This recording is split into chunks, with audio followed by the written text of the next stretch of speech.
What is going on, everybody? Hopefully that is all working and sounding as it should. I have triple checked my StreamYard settings over here. There's no reduction or anything going like that. So, yeah. We have people in the chat. That's great. Torin, what is up, bro? How's life treating you, man? It must be getting... It's getting colder here, so it's getting warmer there, right? And to all my friends in the Americas, it's probably, what, Friday night? Hope everyone's having a good one. A very, very good one. Cheers, Scott. I hope you're well, bro. Jam some King's X. Yeah, that was, that's our B- King's X impression right there. Oh, new strings on this thing. So people were asking about it on the last stream. So I'd been putting off restringing it for a while. Again, one of those things, you know. What should I do? Spend $15 and put a new set of strings on my guitar, or spend, you know, $2,500 and just buy a brand new guitar? We all know what the answer is. How is it is getting hot? How's your single cut going, Mike? Seeing you get like a similar error onto this definitely made me want to reappreciate this thing. So this guitar just has a sound that I'm so very used to.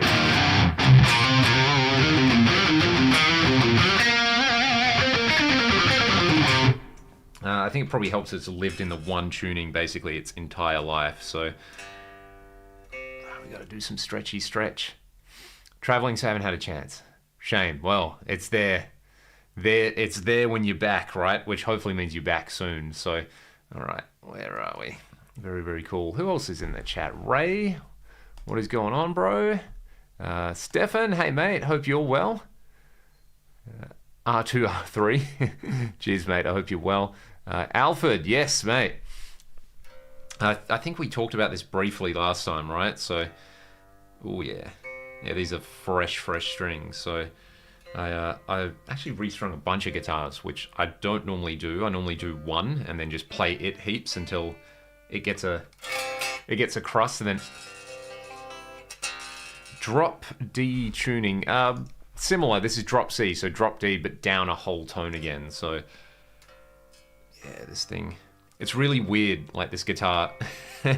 I've never, I haven't adjusted I mean, it has one of these unadjustable, well, semi-adjustable bridges, but it's really, really weird. I'm very particular about it, tuning it, where there's certain things it does where you're like, okay, cool. That may not be perfectly in tune, but it works for the guitar. I'm pretty used to it.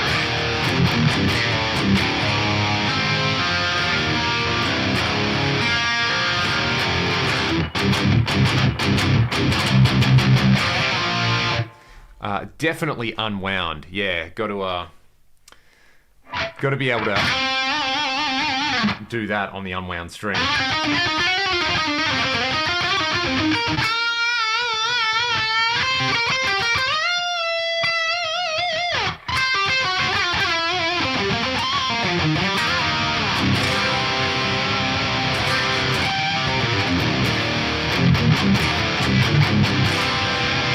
Yep, it just, oh man, I'm just so used to the way this guitar feels far out. I've done so many gigs and so many recordings with it. It's still the one, right? Vince Bath.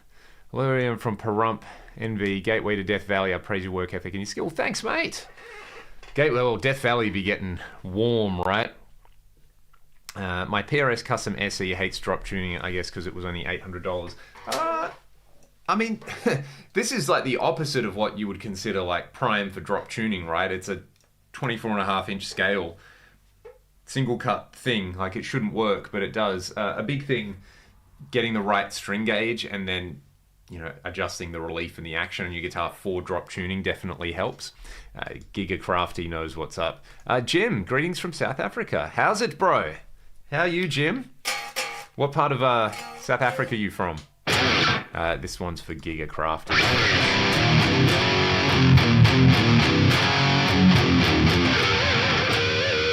There it is.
that is that's not really how you play that solo, but you know, that's there's some kind of vibe happening in there. So I've got 10 to 52s. Yeah, I think 9 to 42s in drop D and drop C or something would be a little bit too floppy. Floated burst Les Paul behind you, Leon. Never seen it before in your collection. Let's talk about this one. It's very interesting. This one. So.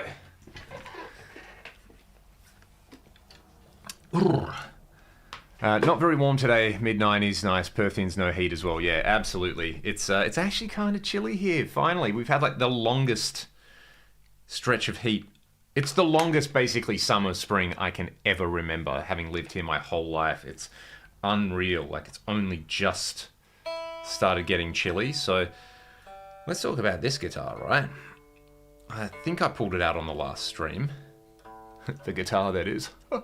Where are we at? Cool. So I'll just let you hear it first, and then...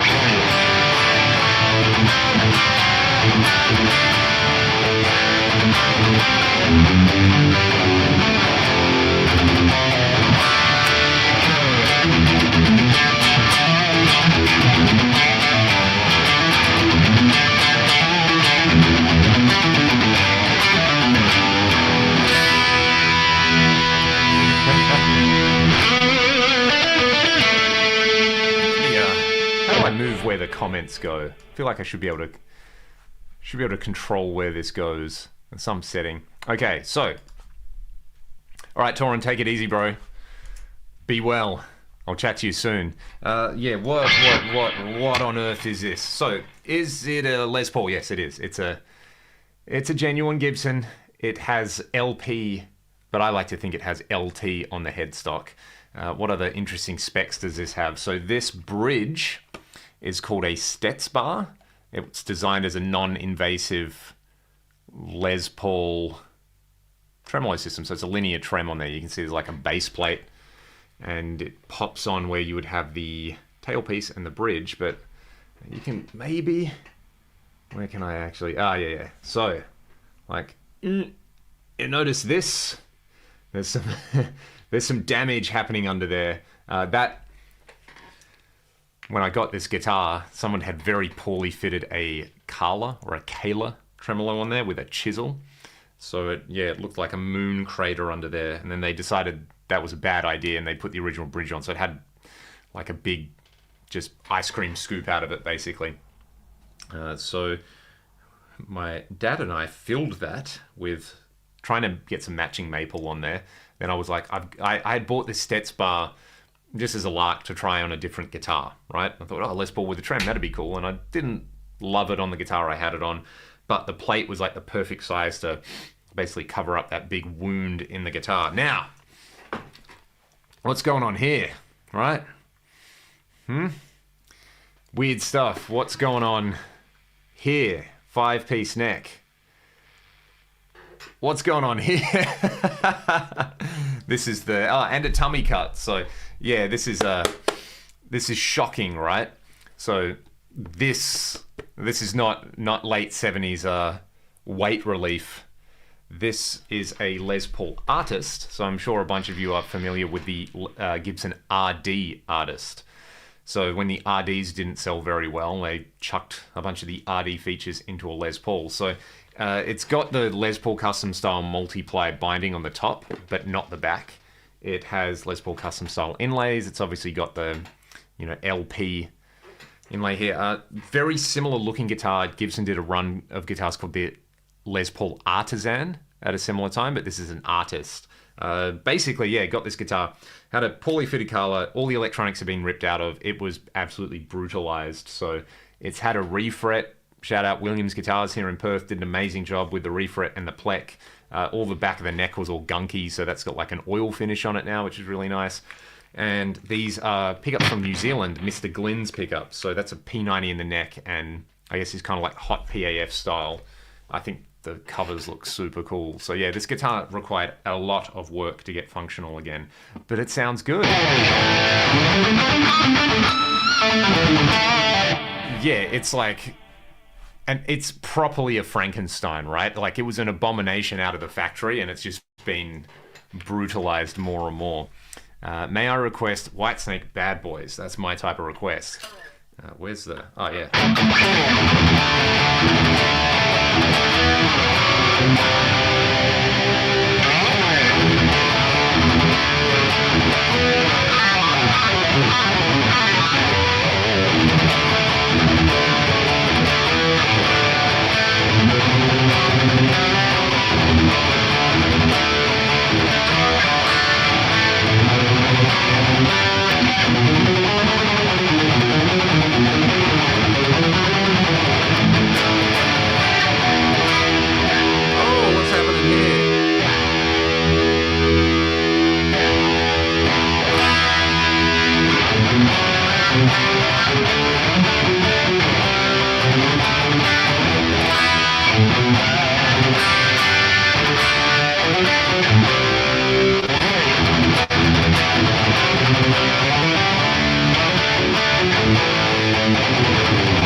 Something like that. That's you heard the worst version of No More Tears you'll hear today. That's the worst version of Bad Boys.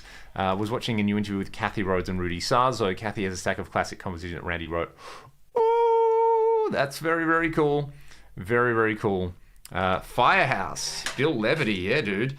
We were meant to play with them a couple of years ago, right before COVID, and yeah, I think whatever was happening with the contracts on their end, they never got their advance paid, so they didn't come. Not that we were the promoter, but that was a shame. I would have liked to have heard them. They've got, what's that song, All She Wrote, that's basically Round and Round?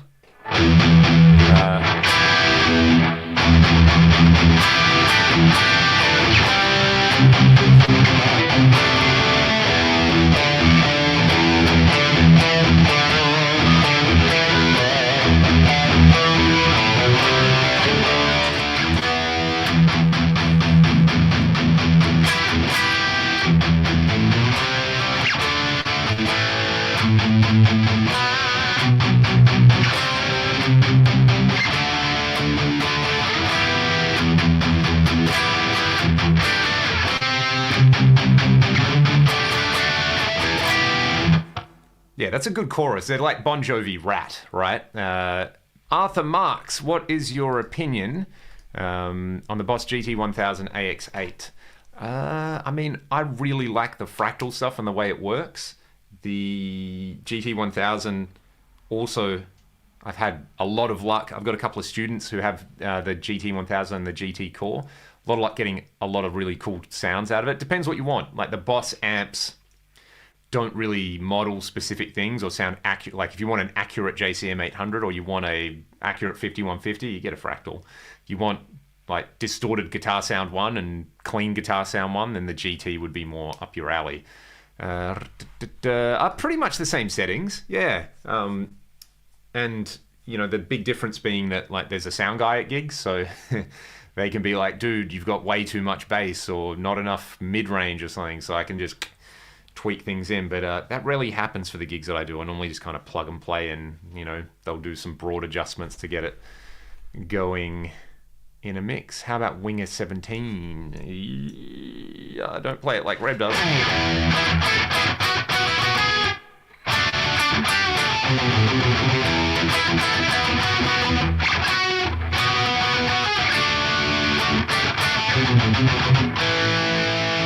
Da da da da da. Yeah. Saw the concert tour when Bon Jovi opened for Rat. Whoa, how things change. What's the dinosaur's name? I normally call it just Bront or Brontelevich. You know, having a Slavic last name on a dinosaur makes so much sense. A return to the hockey. See you soon, Stefan. Take care, mate. There was a call. Hello, Mao. I hope that's how you say your name. Where are you tuning in from? And Trader Kashi just got an Ampero. Sick unit, dude. Very, very cool. How do you set your pickup height? Yeah. How do I set it? I normally fret the very last fret on the guitar and make sure the pole pieces aren't touching. And then I'll play it. And if I can hear too much magnetic pull, I'll lower them a bit. But yeah, as high as I can get them without them affecting the guitar. Yeah, I mean, whatever that is in millimeters would probably be a good starting point. I'd love to see you play Scarified by Racer X. So would I. How much of it do I actually know how to play? Where's my guitar?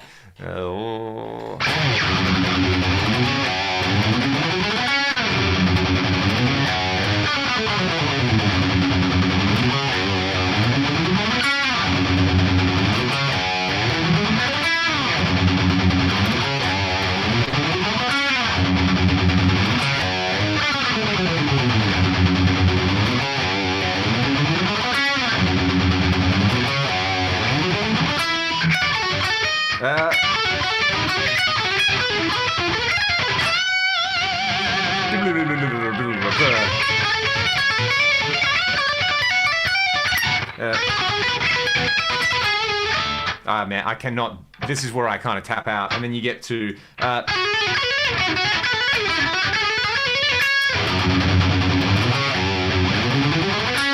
some stuff like that. This is cool. This is all stuff I really have spent too much time playing badly. I'll see the light tonight.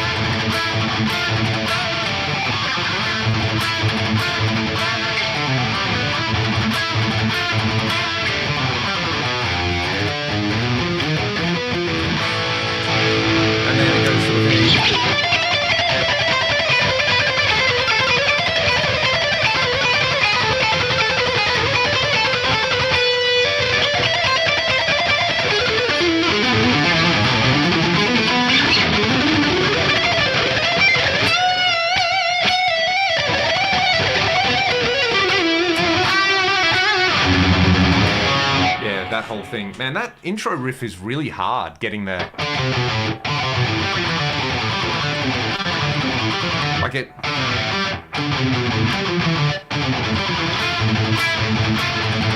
It's like Lyle. I'm out. Good night. Hope you're well, man. Thank you for the request.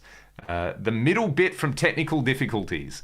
All right. Real good audio, big fan of the channel, love what you do. What amp cab in the fractal for an Alex Lifeson Rush sound? I think I just like the JCM 800 or the Plexi, man. Yeah. There's a Limelight preset in there, which I'll have a look at in a second, but NS has put me up to the challenge. The middle bit from Technical Difficulties. Okay. I'm going to use a chart because... So we're talking about the Technical Difficulties. I think I've actually got this on my computer somewhere. Tabbed out with the tabs. I don't know why people say tabs. It's like the tablature. There's no plural. The one tablature. Let's just get this thing in tune. Right. So the middle section. Oh man, I love the... What do they call that? The old split sixes lick, where he does a...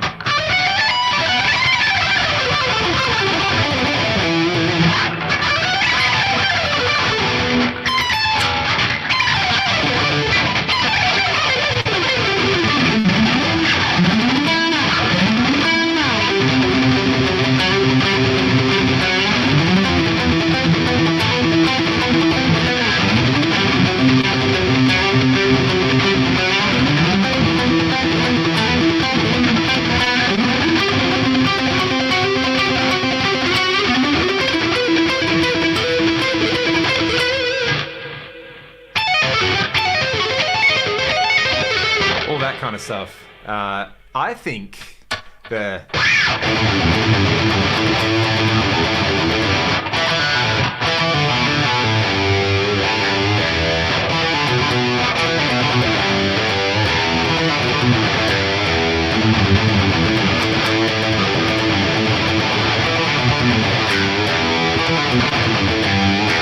Yeah, so there's all that whole thing, and then...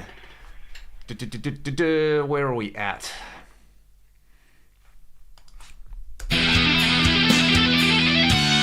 Yeah, that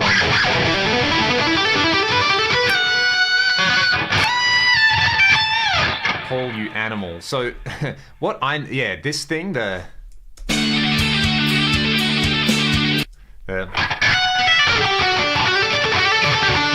it's really, really weird for me. Some of this stuff, I think it's so foundational, where I just look at it and go, oh yeah, that. And then some of it is just like, how? How and why, Paul? So that...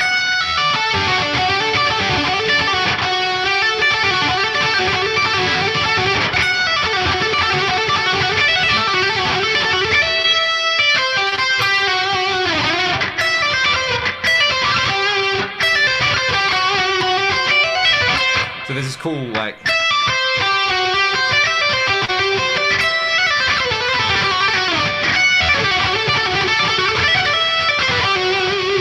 And then he goes zip, zip, zip.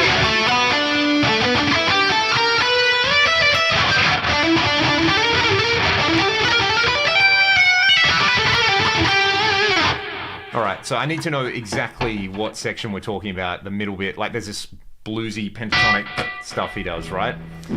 And then there's the this whole...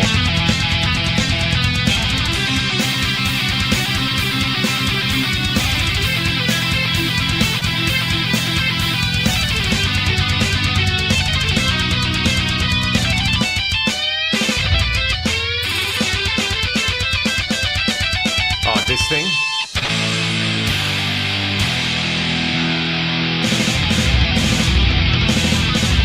End. Oh man, so the comfortably numb style bit. Yes, thank you. Okay. Yeah, man, I like absolutely like Paul's an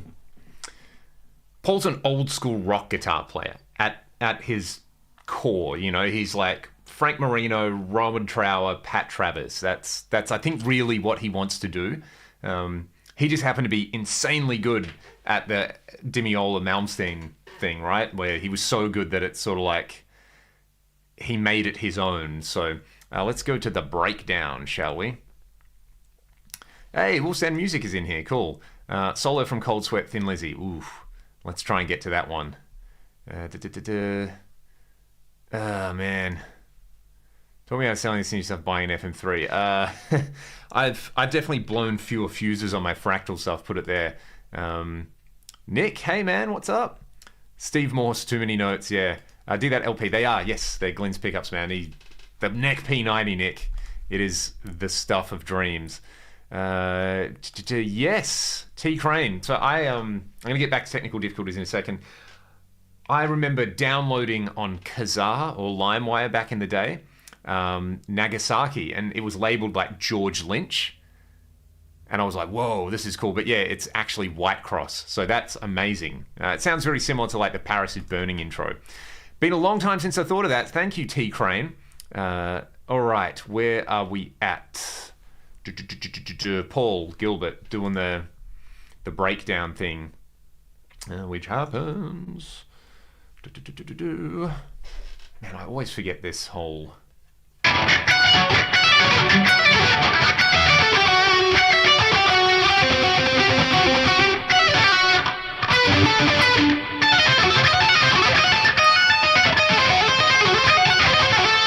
Ooh, gotta get the fingers moving. So, what's he doing?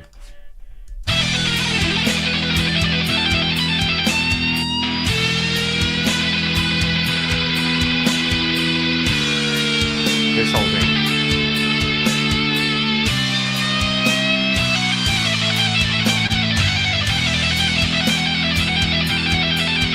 Yeah, I mean... surely there will be a high quality backing track for this on the internet, right? And I'm just going to flub some Gilberto over it. This is awesome fun. This is a good way to start a Saturday, put it that way. Difficulties. Backing track. I love the internet for this stuff. It's either going to sound like the worst stem isolation thing, or it's going to be amazingly cool. All right. Where are we at?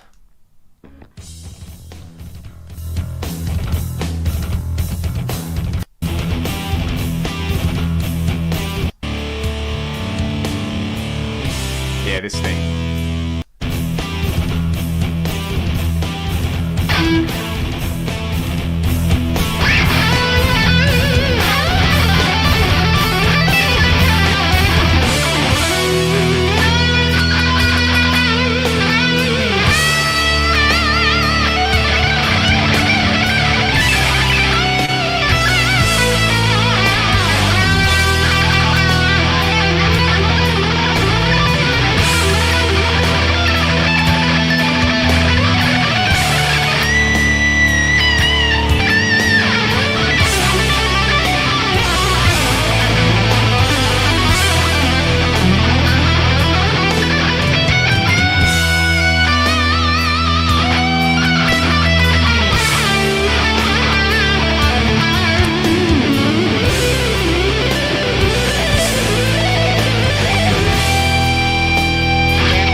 Listened to that song so many times and I never noticed that is just comfortably numb. That is hilarious.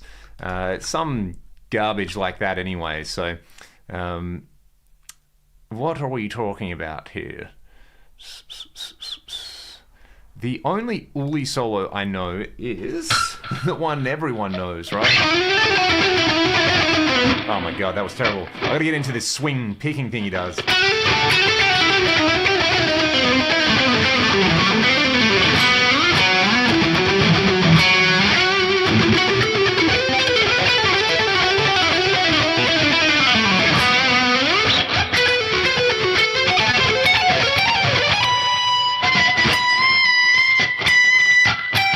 What is it?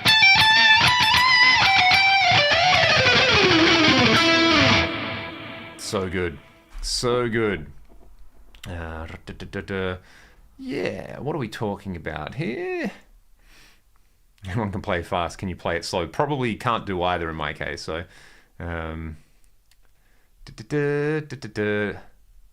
yes. The song Hunger by Eternal Decision that was supposed to be Metallica and Megadeth. The other one, what's that Macy Playground, I Smell Sex and Candy? I remember that was like uploaded as a Nirvana, like lost Nirvana song. So yeah, I mean, I feel like I still have people at gigs request like, oh, can you play that Nirvana song? It's like, bro, it's not Nirvana. Bubba O'Reilly by The Who, I always remember was Teenage Wasteland. And I had a friend who was like, no, it's called Teenage Wasteland. My pleasure, mate. Thank you for letting me dig into this stuff. Listen to some Udo today, and if anyone's to accept Offshoot Band's Black Widow, yes, very Priest. I remember buying Balls to the Wall on CD at JB Hi-Fi Forest Chase in like 2005. I mean, hey, to be fair, the hook is Teenage Wasteland, right? So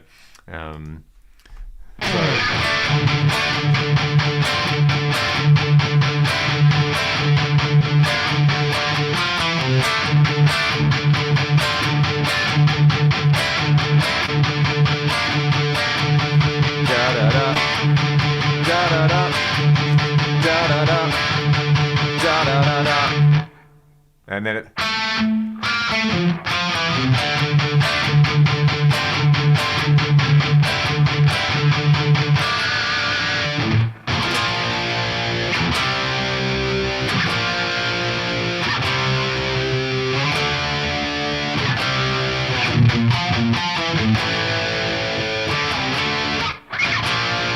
just so much of that. Udo makes me want to smoke cigarettes and work on a motorcycle on the lawn. Yes, exactly. And only do chest and shoulders at the gym. Yeah, like, absolutely. And, you know, but no, they had to give it a weird name, didn't they? Good on you, Pete. Khalil, hey man, how are you? How's the mighty VHX treating you? Those things look insane. Thought about creating profiles for the fractal price with an 8-string. I would, I just don't have an 8. I've got a 7 with a long story. I think the piezo, however you say, crystal has died on that. I actually really like the acoustic sounds from my 7-string, so that's why I haven't pulled it out. But why don't we do one right now? Because this is actually a very straightforward thing to do. I feel like you just got to do a bit of interesting gain staging on there. Look, basically, to me, the recipe is like TC integrated preamp and either a rectifier 5150 or the FAS modern, and then you're off to the races, you know. Getting that like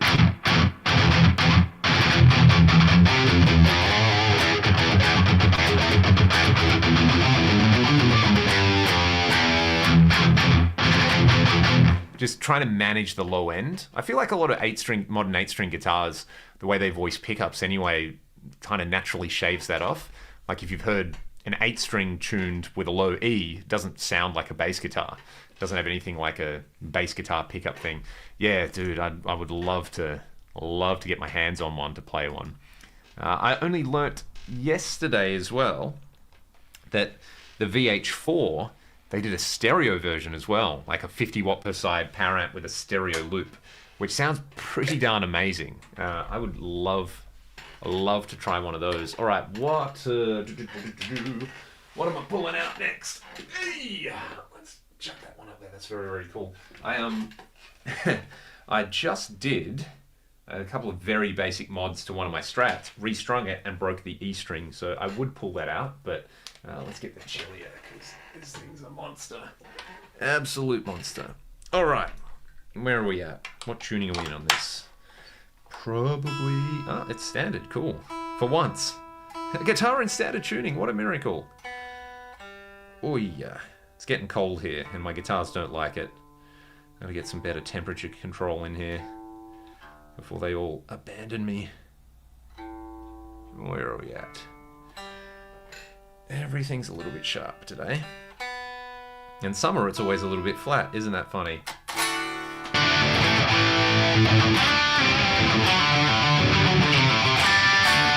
Lyle, you are on. Thank you, man. That is so generous. We got a question here. John Golakithis just bought the G7, wondering how to get the 80s maiden tone. The two extreme sliders, pull them down. The middle slider, push up the most. And the other slide, like, yeah, give it a reverse V and you will get a very, very, very nice thick boost. And then use the level control as you boost. Riot Metal sounds better in dive bars. Are you playing out with Ragdoll tonight? No, I've got a duo gig with a friend for a 40th birthday, so that'll be nice and fun and cruisy. One of my students is going to come along, so I can kind of show them how to do the gig, and then, you know, basically when needed they can fill in. So kid gloves. I feel like this very specific delay. It's like a triplet delay or something. Let's take a look, shall we? Is this the right guitar for this thing? Probably not. It'll be fine. Let me bring up the Limelight factory preset on here, because it sounds good. Where are we at?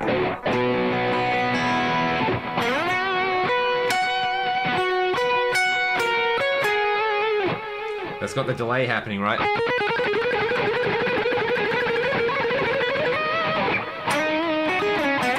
So, I think a lot of the... Yeah, that like high watt Marshall Club and Country thing he had going on is pretty cool.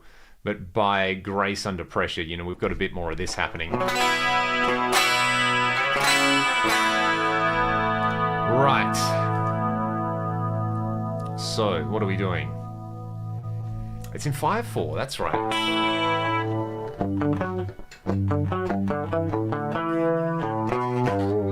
I'm in drop D. We don't do 80s Russian drop D. Alright, let's figure it out. Yeah, of course it's in 5. It's got that like weird lollop thing about it. That's a real word.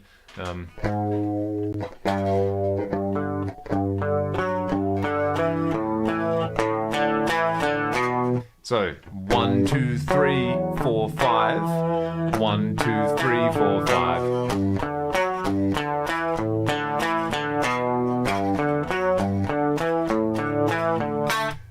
This is why Alex Lifeson's so good, right? So the first little the way that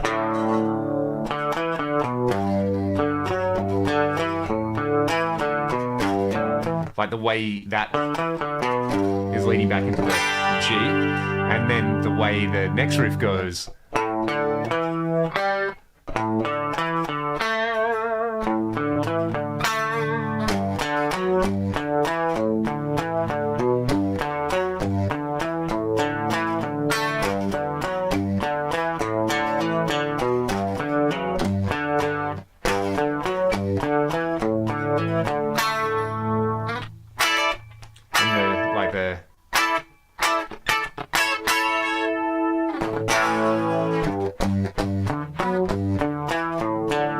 There's definitely some time-based thing happening with that. Hey, let's just put a hall reverb on, kids. Mechanics hall in the fractal is pretty good. Okay, that's not bad. Maybe something a bit more lush. Give me more reverb.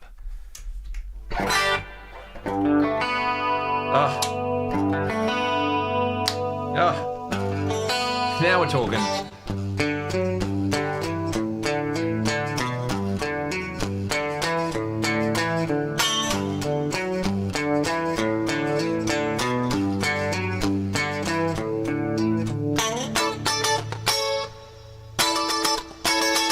And it sounds like in excess now. How does that thing?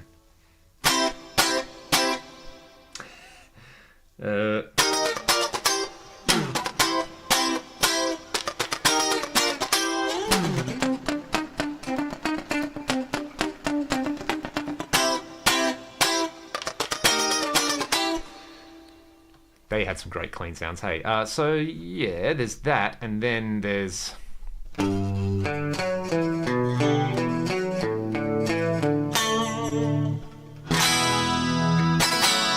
This is peak Lifeson, right? So the E major chord, imagine you're playing a bar chord, but then an A chord with an open B and E, and a B chord, and then an F sharp minor with an open B and E, so.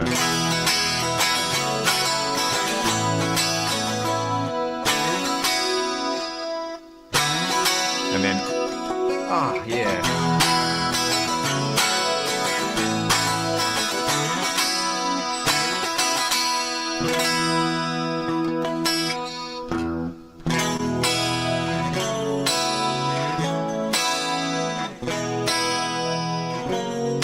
And then the second time he does the Lifeson chord, right? So, I don't know, the first time he does it as well.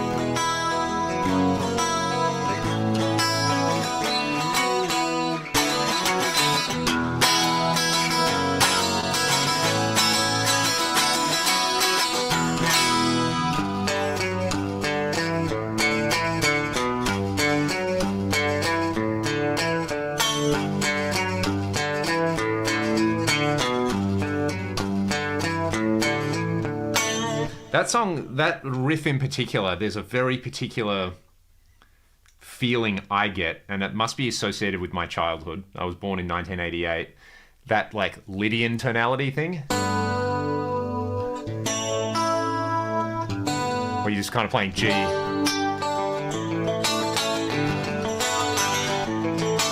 There must have been so much music playing in the household that had that thing on, which, you know, my dad's a guitar player, so there's probably heaps of, like, Joe Satriani flying in a Blue Dream and Vi, Passion and Warfare at the time, right? So that would make sense. But anytime I hear like a Lydian thing like that, I'm like, oh man, this reminds me of just like being very young.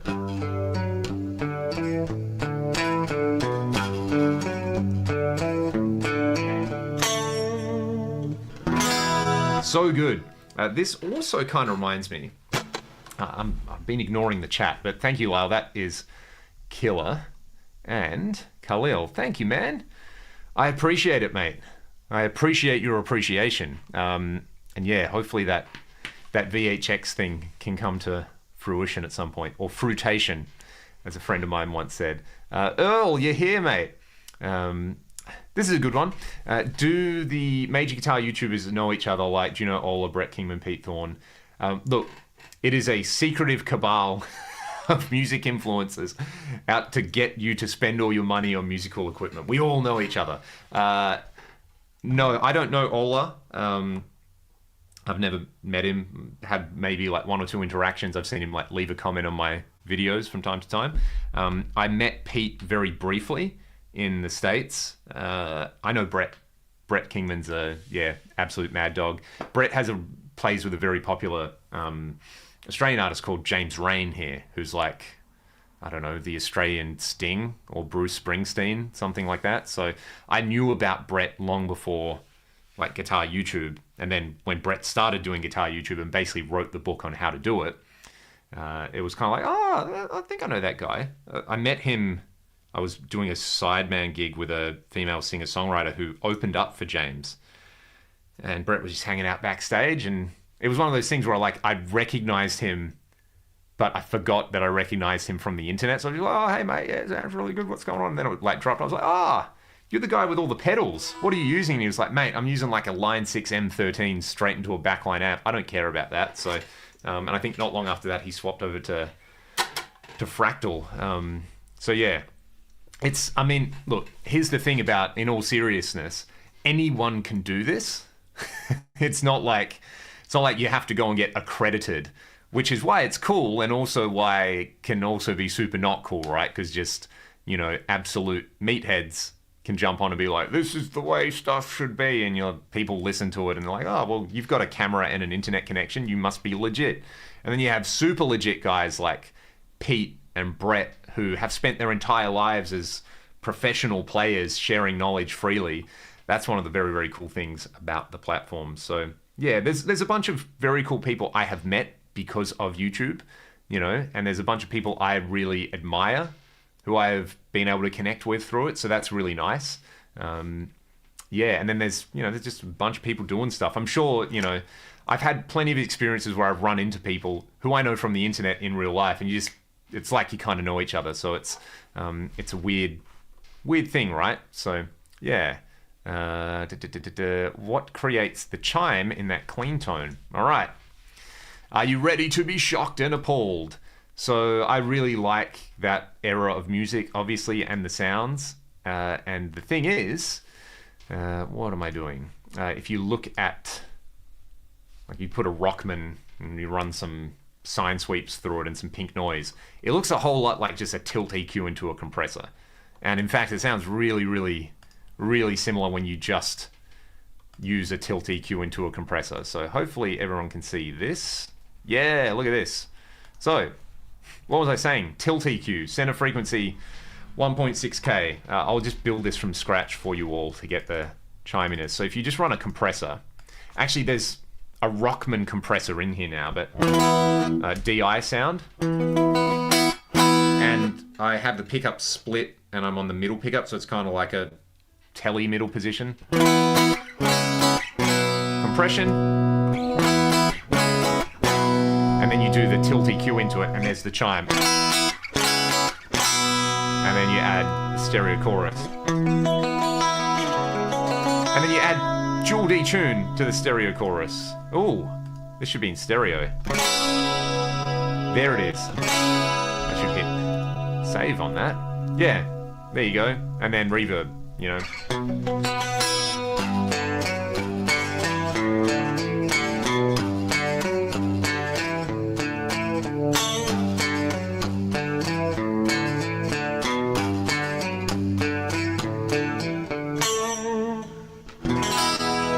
The other way you can do it is just use the Rockman compressor in here, which is,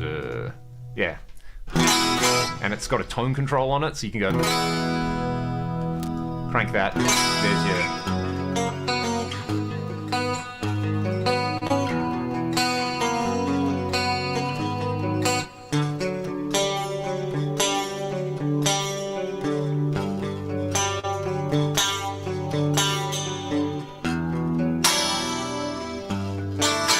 like everyone was using that sound back in the day, right? And it's pretty straightforward to replicate, which is cool.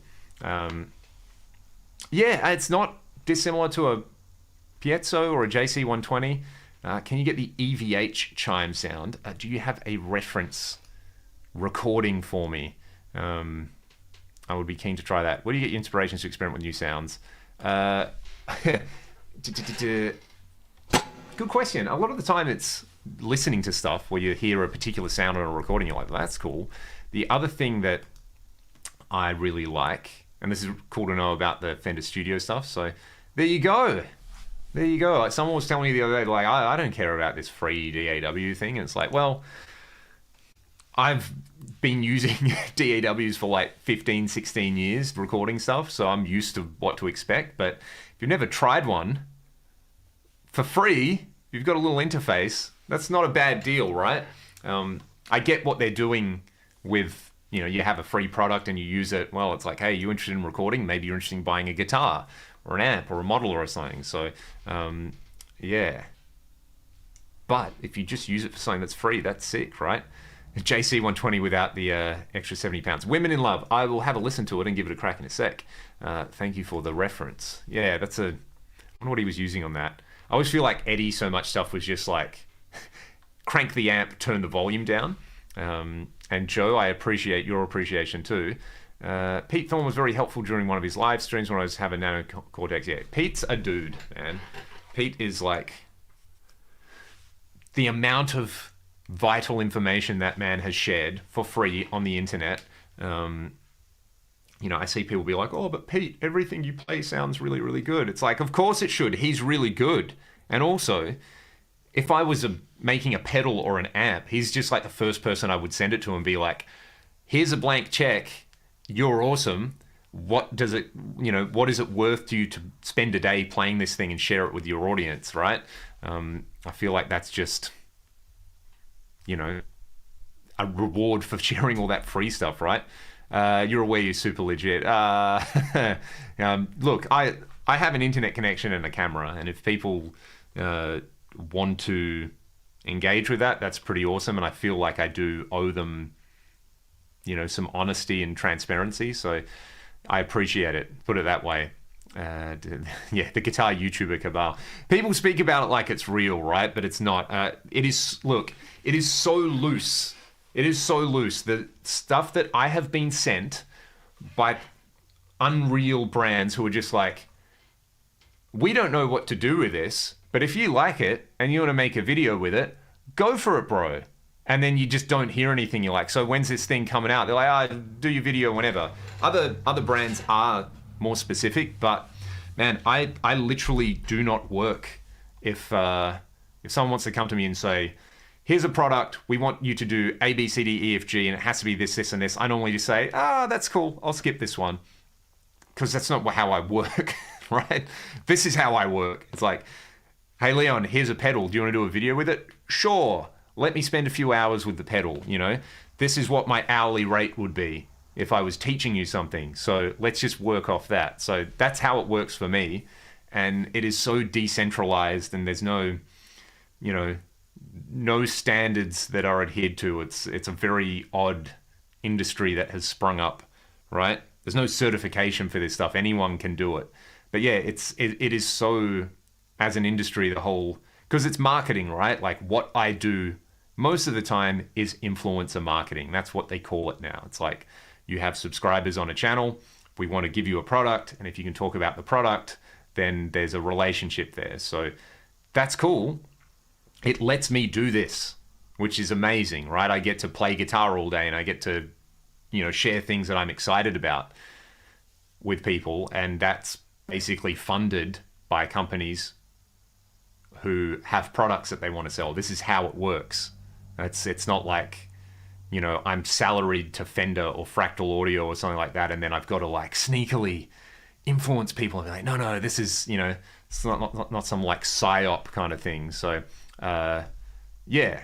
And the thing is like, you know, if you had a brand new metal guitar or metal amp, why wouldn't you send it to Ola and get Ola to do something with it? He sounds phenomenal all the time, and his audience is it's like that relationship with his audience. People watch him because he's so good at what he does. So why wouldn't you send him something like that? That's the I'm not saying that this is inherently good or bad, but this is how it works, right? And I feel like most of you watching understand this, but there's also lots of people who don't understand it, and they assume that it is, a secretive cabal of guitar YouTubers, or there's actually people who assume that it's all totally independent, that it's like, I go out and buy 30 or 40 new guitars a year and amplifiers and pedals, and like I'm just like massively independently wealthy to do that, and that I have a product before it comes out somehow.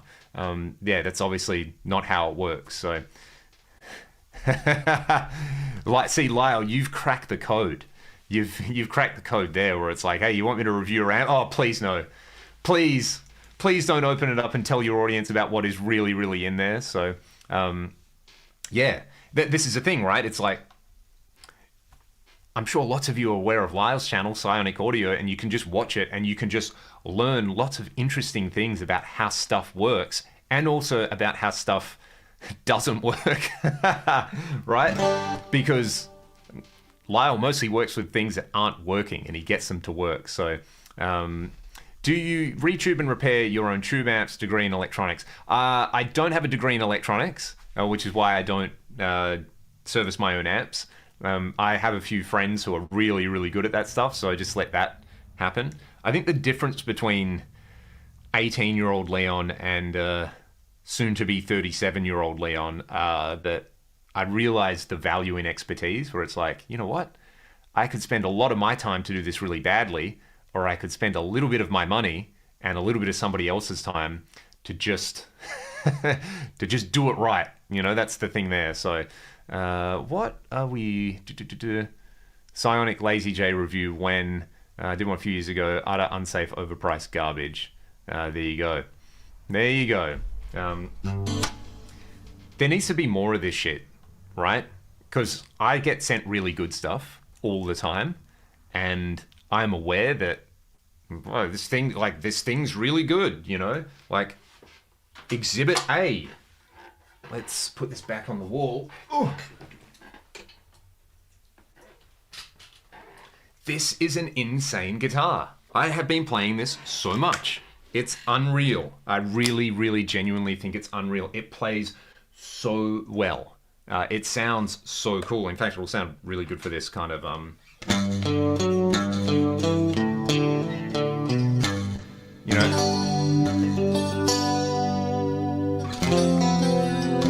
This is like an example of something where I was skeptical of it. It's like, it's a Tyler, it's made in China. Okay, I'm already, as somebody who has played a lot of not so great Chinese made stuff, and a lot of not so great American made stuff as well. I was like, ugh.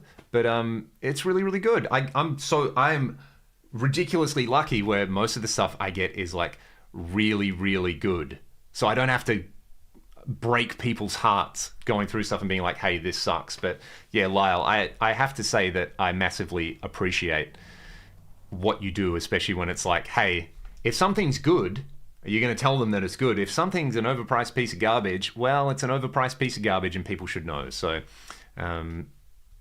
yeah, I actually haven't seen Brad's one of those. So yeah, what was I going to say?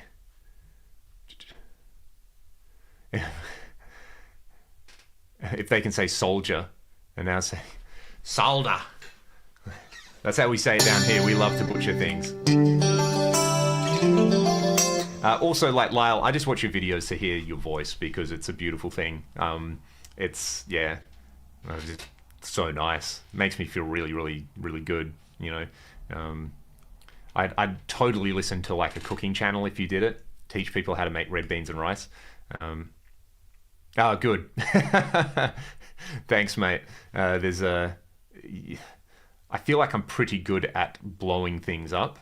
Let me think. What's the one amp that has given me the most grief over the years? Oh, what was that thing I had? So, the PV6505s, right? They did a combo called the 112 Plus. And the first year I went to the States in 2012, I bought a used one for $400, which I couldn't believe that you could buy an entire amp. He does a few cooking videos. Great. Yes.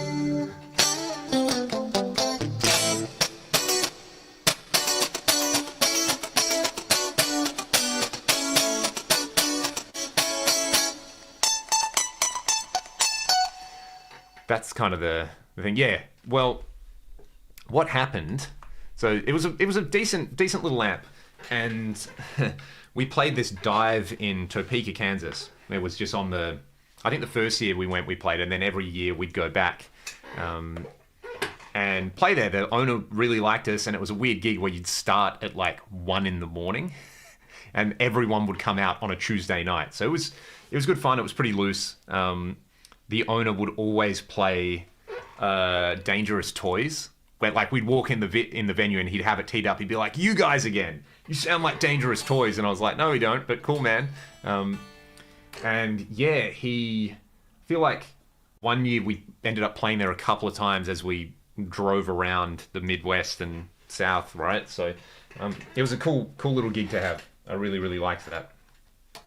And the owner also did sound and ran the bar, so one of those places. And I distinctly remember him going like, "Oh, this has a line out. I'll just use that." And me being like, please don't use the line out. It doesn't sound good, but whatever, man. Your venue, I'll roll with it." And it's like, after midnight, so who cares? And yeah, from that point on, anytime I'd play the amp, randomly you get this like a car motor starting up sound. And I was like, why is my amp dying? What's happening? And we were at this gig, and my solution was to just kick the amp. Like, that would do it. At this point, I'd probably done about 70 gigs on it. I was like, this amp has cost me about $5 or $6 a gig, way cheaper than backline everywhere. So I was like, whatever. It's done its thing. Yeah, man, the crowds were pretty fun. I remember like the kind of place where you would sign people's body parts and they'd be like, "I'm going to get this tattooed." And you're like, "No, you're going to wake up and regret all of this, but good on you." And anyway, I'm talking about this amp, and a friend of mine hears this thing during a show sounding like it's going to blow up, and I'm kicking the amp like, "What's wrong with you, you piece of crap?" And I hear him go like, "Bro, the ground lift. So this guy has taken the line out and being like, "Oh, it's humming a bit. I'll just lift the ground." It didn't tell me. So yeah, that's what fixed that, which is pretty funny. So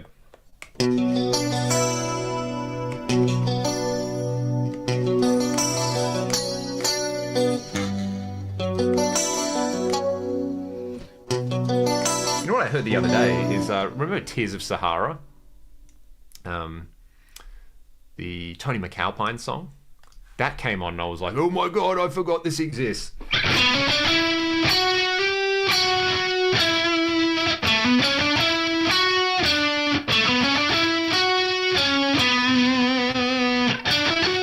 How does that go? This is all from just...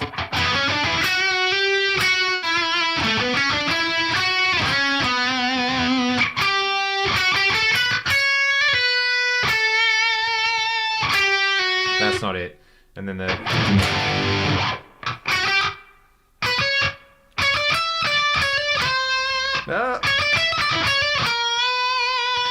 Let's get a chart, kids. The clean sound in the intro, anyway, I absolutely love. Just so I don't have to get a copyright strike on the stream. Because I like listening to Tony McAlpine. It's B minor. I feel like I remember that. So you got that.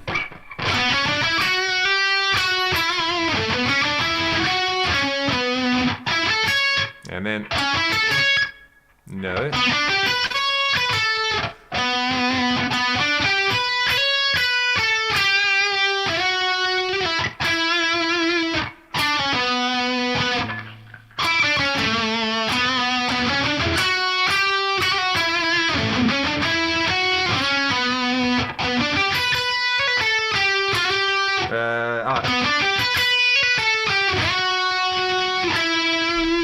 And then it goes to the pre-chorus thing.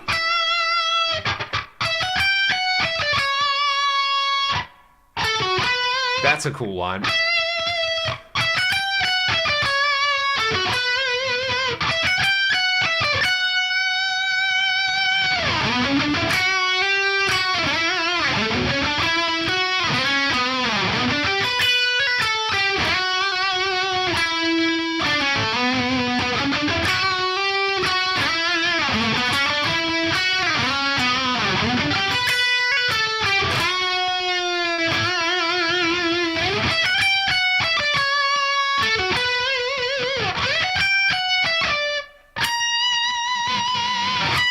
And then George's solo, George Lynch guests on that track, right? His solos are just unreal.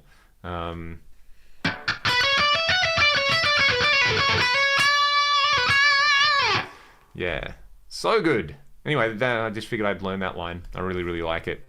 There's a kid on YouTube who was a student of Tony McAlpine, Jake Collingwood Guitar. Very, very cool. I'll have to check that out. Tony's so great. Tea in the Sahara with you, yeah. Yes, those old Flex singles. I think I've probably got that kicking around somewhere. Play some As I Lay Dying, man. Do I know any? I feel like I should. That was peak high school for me. Michael Romeo, man. Yeah, dude. He's Michael is a bad, bad man. What's that? See it live.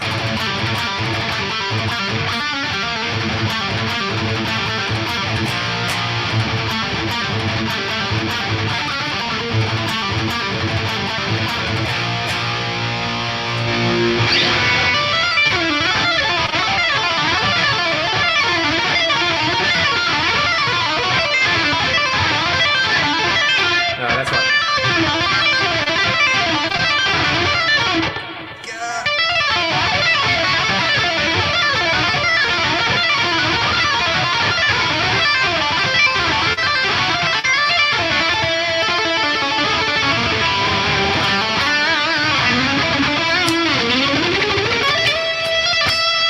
I love on Paradise Lost that all the all the diminished stuff he does.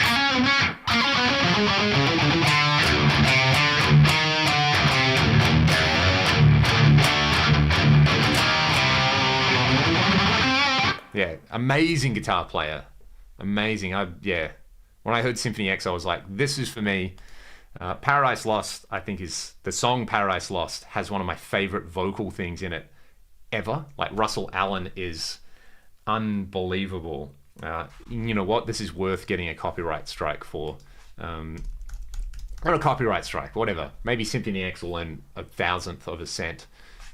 This is like one of the best pieces of rock and metal singing I feel like you will ever hear in your life. I need to share it with everybody.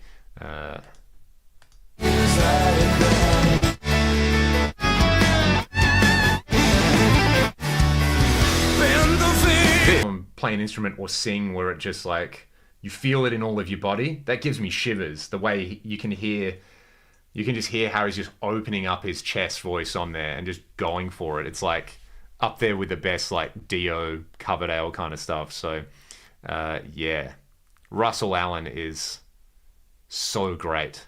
That bit of that song, I remember hearing it being like, a prog metal band is not allowed to have this level of like emotional intensity. It's so good.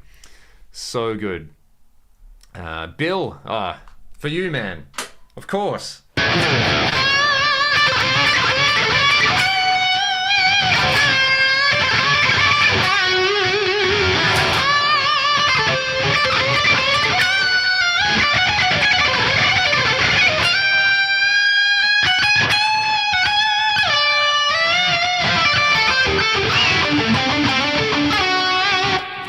Sebastian Bach, yeah, man. Sebastian's 18 in Life, right? That scream at the end, gets me.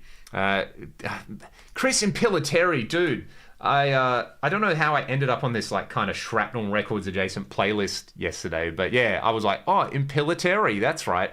He's got the touch. He's really, really great. Really, really great. Stand in Line, and what was the other one? 17th Century Chicken Pickin'. That's crazy. Jimmy Hocking. I'm trying to remember if I met Jimmy. He did a bunch of stuff for Australian Guitar Magazine. Hey, I just remember seeing his name a lot. Yeah, Jason Richardson is scary. Just devastatingly shredalicious. Hey, Jace. Yeah, I chose the right t-shirt for today, right? This is just the one that happened to be at the top of the pile. Yes, Nazareth are great. Oh, good band. Scottish band, I think. Yeah. What was the Impilatory song? Stand in Line. That was the one with Graham Bonnet. And then he had a guy called Rob Rock on vocals. Yeah, I remember seeing an old interview with Chris where he was just like, I just want to be the fastest. And I was like, I can appreciate that.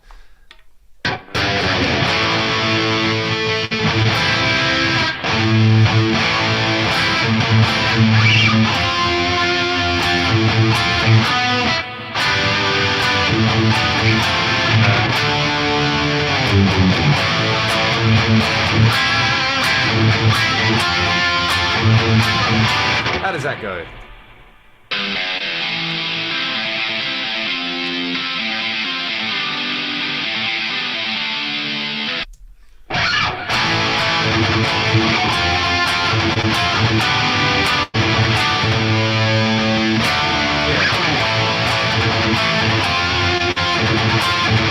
No?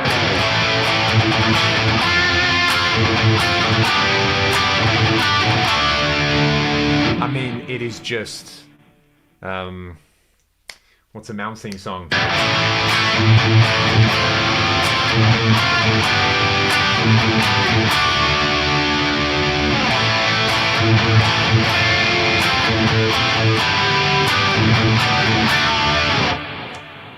Making Love, I think, off Eclipse.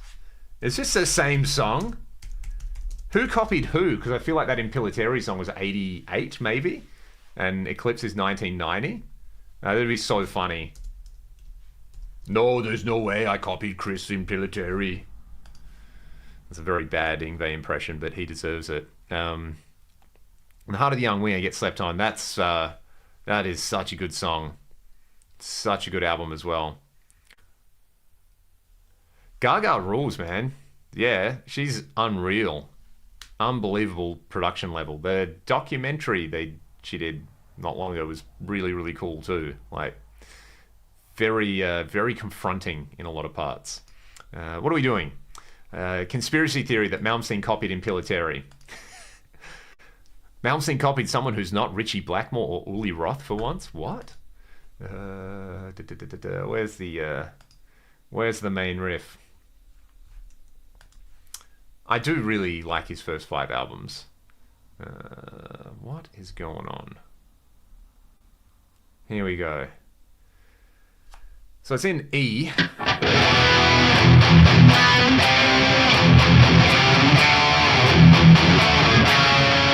Slightly different. So, I mean, is it like that? 1, flat 6, flat 7. So what's Impilatory doing?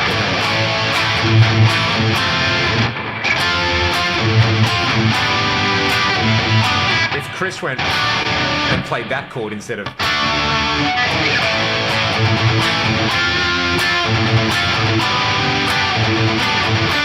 Whereas Malmsteen's gonna...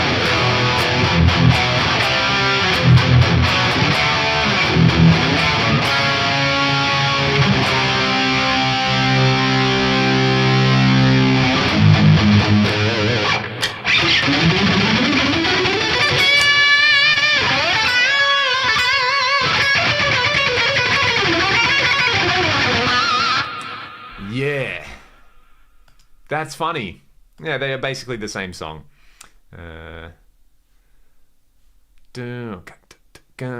Yeah, he took Sails of Sharon and that was like, hey, here's an entire genre, right? I saw Winger live a couple of weeks ago, actually, and I got to hang out with all of them eventually, but mostly Paul, who's the nicest guy in rock music. He's just a very, very, very cool guy. Can't get enough, yeah. Dun, dun, dun, that keyboard bass at the start. Y&T Mean Streak. Yes. What's a... I like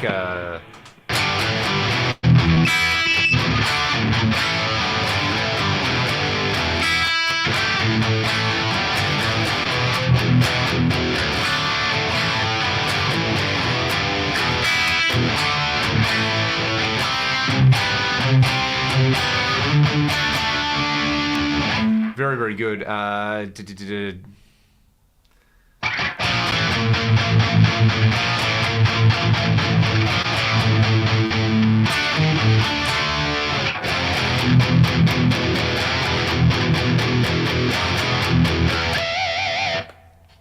Dude, I can imagine that would have just been an upsetting experience seeing somebody like that era. He was on another level, hey. Another level. Rainbow in the Rose solo. Okay. Punishment.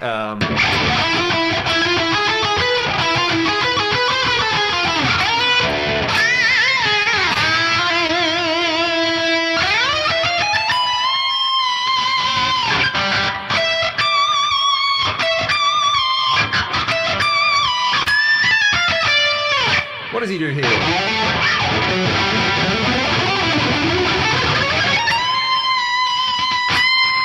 No.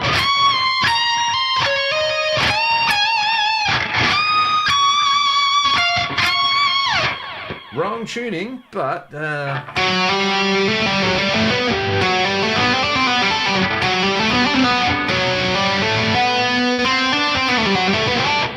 mean, obviously Reb does his Reb logic. That's a patented thing, right? Reb logic. Whoops. I'm in drop D, so I'm trying to compensate for this in my head.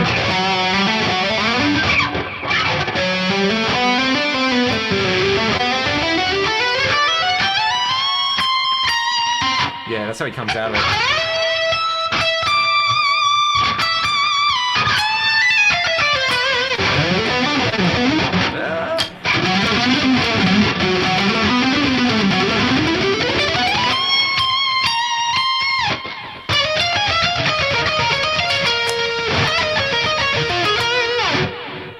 I could just tune my guitar, right? But why would you do that? It's fun. Okay. There we go. So it's interesting where it's like the run itself is really, if you do it 3 notes per string, it's like, it's... And then...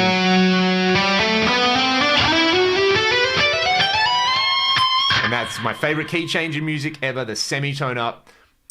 Perfection. Thank you, Kip. So what's he doing?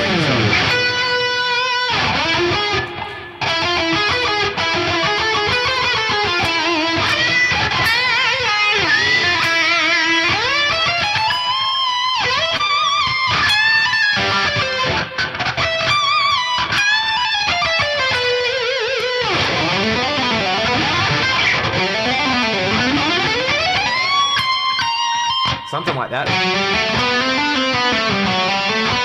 I would probably hybrid pick that. There we go.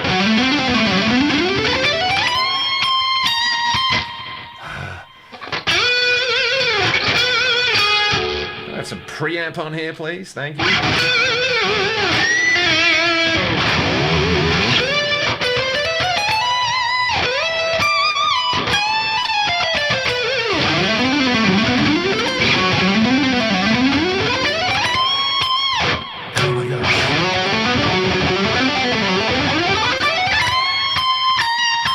That's how I do it, anyway.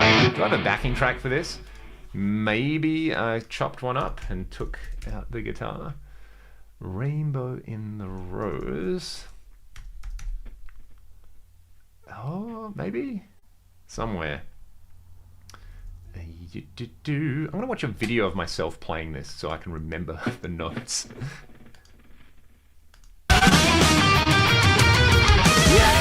That's right. He's down a half step, isn't he?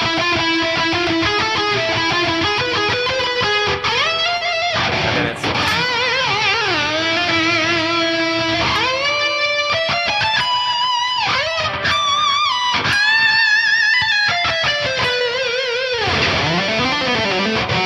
So this is how you can play the run. If you were in standard tuning, it'd be easier because you do it here.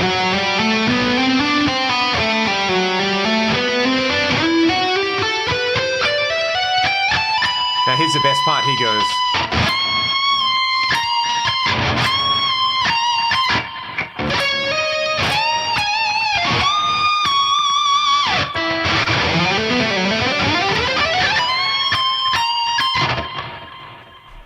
Jesus, Reb, how do you do it?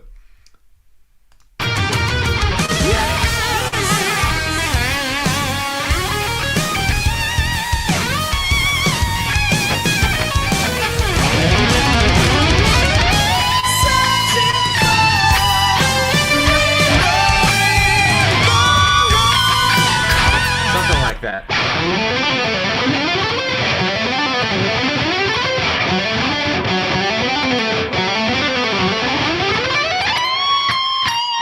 I think that's it, so...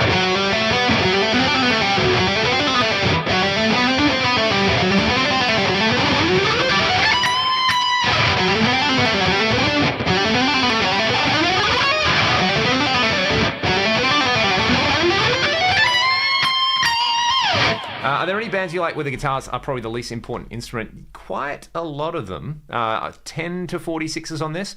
I've still got the strings that came from the factory on this, actually, so I haven't even changed them yet. Do you ever play through your cabs at home anymore? Rarely. They're just so loud, and this room is a lot smaller. I used to have a storeroom in the previous place next to it where I could put the cab and like put a whole bunch of soundproofing stuff over it, but every now and then I like to terrify myself and do that. This is a good question. Any bands that you like where the guitars are probably the least important instrument? Thinking Faith No More. Yeah, that's kind of cool. I was never a big Faith No More guy. Like, I do like a lot of well, PNG, post-90s grunge, so bands like Tonic. And, you know, the guitar's important in a band like that, but they're songs. So, yeah, a lot of that 90s stuff where there's guitar in it, but it's not like virtuoso guitar stuff. I really... I mean, one of my favorite singer-songwriters the other day was listening to Tori Amos, that kind of stuff, like female vocal piano music. Suzanne Vega is another one I really like all of her stuff. I guess it's still guitar music on a lot of it, but yeah, she's got so much great stuff, just her songwriting and things like that. 80s stuff. I mean, there's plenty of like keyboardy, new wavy stuff as well. Right, yeah, Rush, right? Because Geddy and Alex, that's a good point. Old Genesis, I really like. Old King Crimson, where Fripp's not doing much, where it's like Mellotron and stuff like that. That's like right in my wheelhouse. Listen to a lot of that. It reminds me, this sound.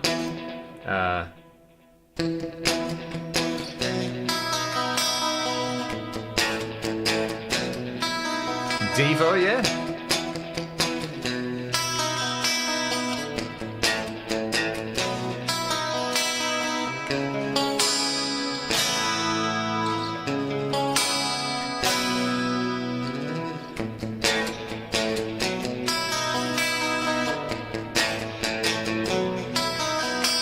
Almost. So outfill will be...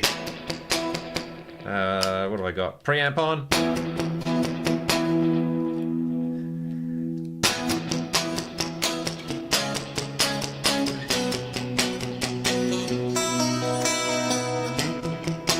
So that would be the outfield, right?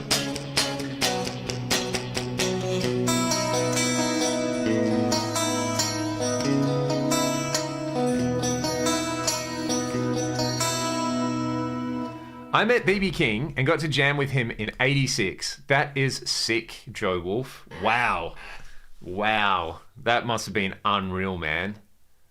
Unreal. A buddy of mine here got to meet him when he came to Perth years ago now, and said he was everything you could hope for from like meeting one of your heroes. So, Joe Wolf, you win today. You are the coolest person on this stream. That's so cool that you got to jam with him, man. Wow.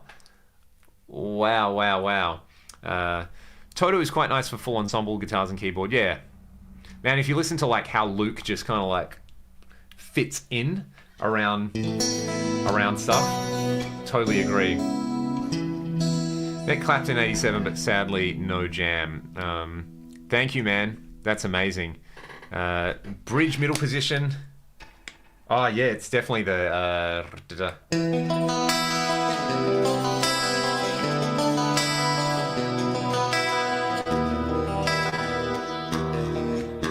Oh, Leon, tune your guitar. What's wrong with you? Glad I didn't ask a question after not hearing that last post. Emmett, I mean, please ask a question. I'm here. And if people like these sounds, you should subscribe to Via Sachatrucci. Why does this... What's going on with this guitar? Something's bugging me about something is out of tune. No, you're just in drop D. Do you use a compressor on your rig? Anyway, man, thank you. I massively appreciate it. And hopefully we can hang out one day and make all these very, very cool.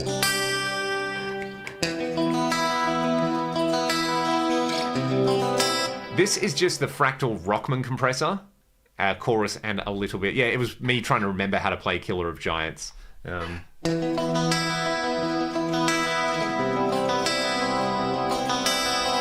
Like Jake's Diary of a Madman.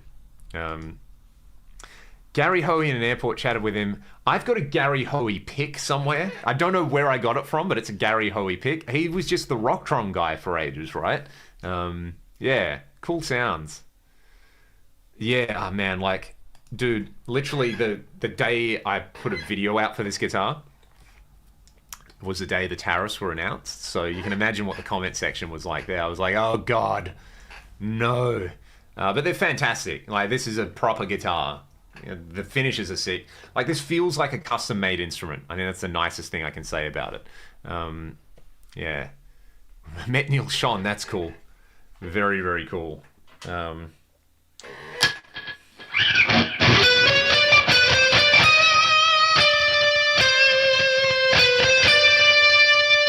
I always forget how to play this stupid thing, man.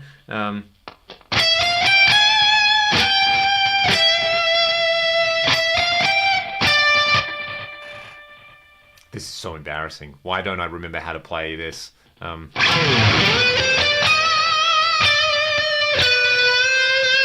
Neil's just got that, like... the way, like, his...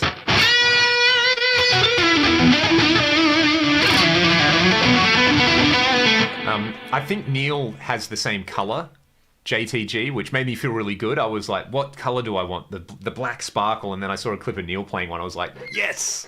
Neil knows. Met Phil and Biv. That would have been cool. They seem like reasonable dudes, considering how much success they've had. Nick Davids. Hi, Leon. Hi from South Africa. Love your uploads content. Your videos are really great. Thank you, man. What part of South Africa are you in?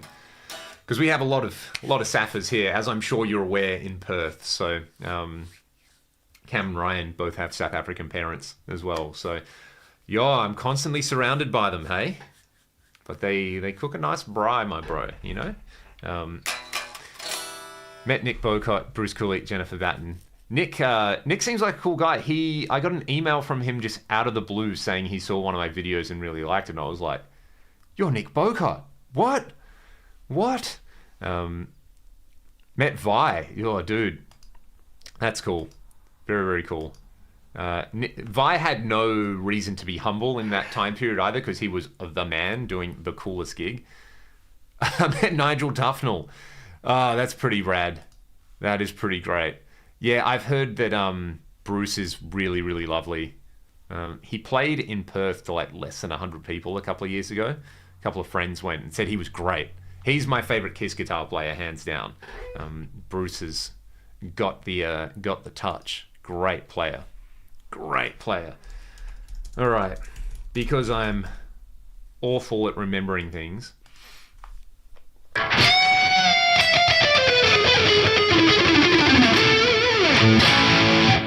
Let's see. Neil, what do you do at the end of this song?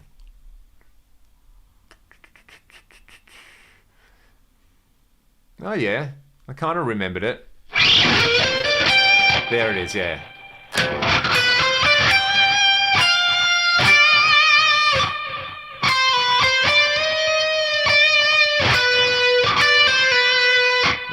What am I I doing?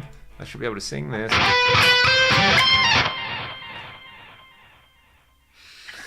It's live, ladies and gentlemen.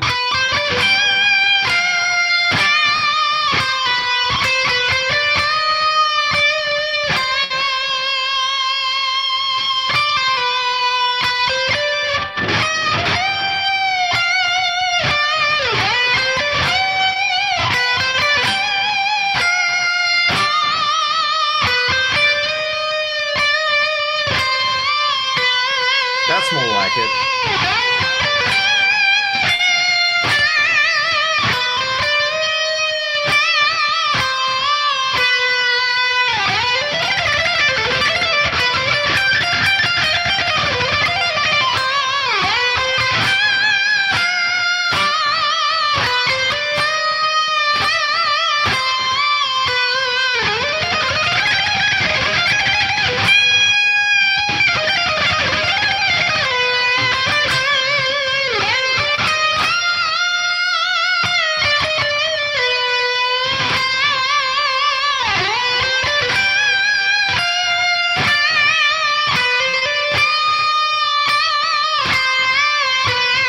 Like Neil and Gary Moore are two guys I can just hear play a couple of notes. It's just like, why does that sound so great? They've just got this like intensity that flows out of them.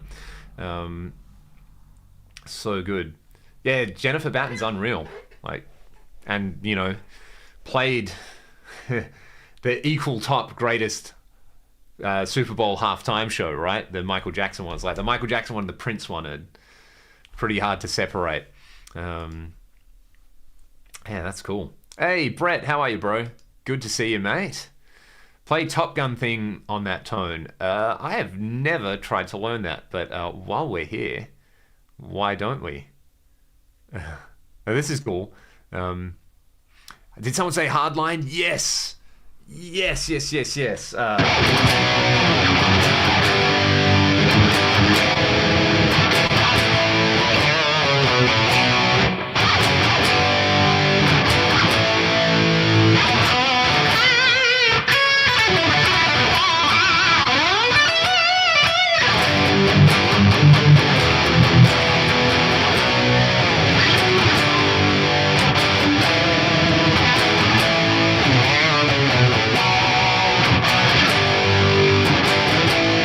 I still remember the first time I heard that song, I was like, what is this? And I found out Neil Schon was on it. So I Run Riot. I accidentally ended up at a Gus G guitar clinic.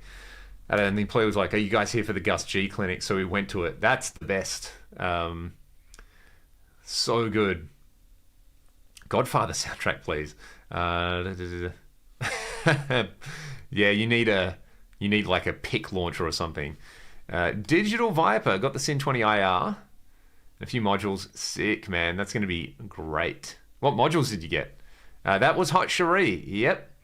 There you go. Tal Wilkenfield is, yeah, she's unreal.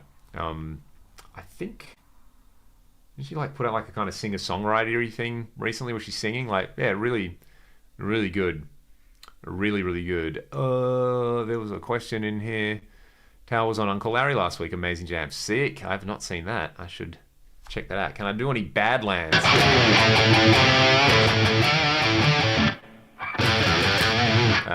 Yeah, in drop D, that's... I can do it here.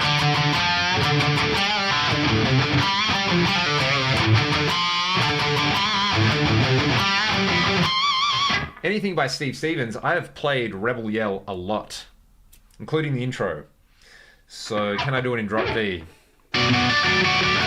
Hang on, it's this, isn't it? For some reason I learnt it with... But it's...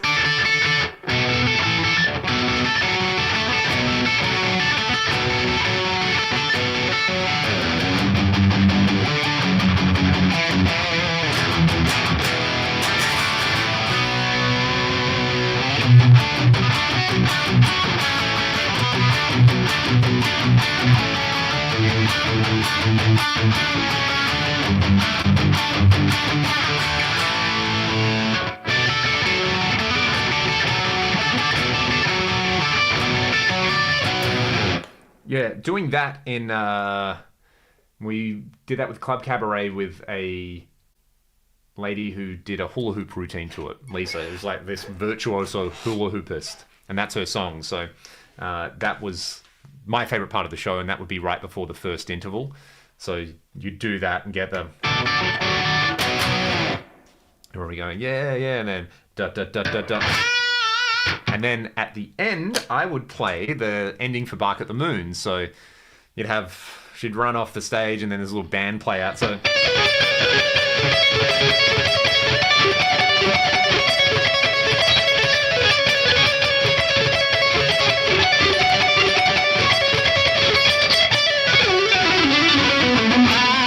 yeah, Steve's unreal, man. Another guy with just the touch. Steve's the reason I bought a Friedman. I can totally see why. He also did the Top Gun anthem, which is what we were circling back around to. Let's see. I have literally never sat down and tried to learn this. So let's try it.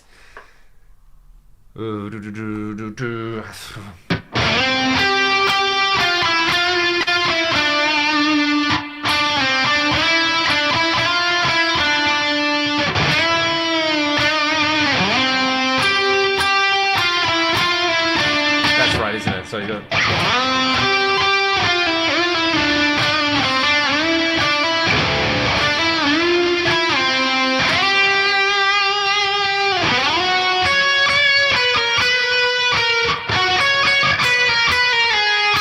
It's so good. Why is that just so good? Like, I only watched Top Gun all the way through a couple of years ago, and that came on. I was like, I get it now.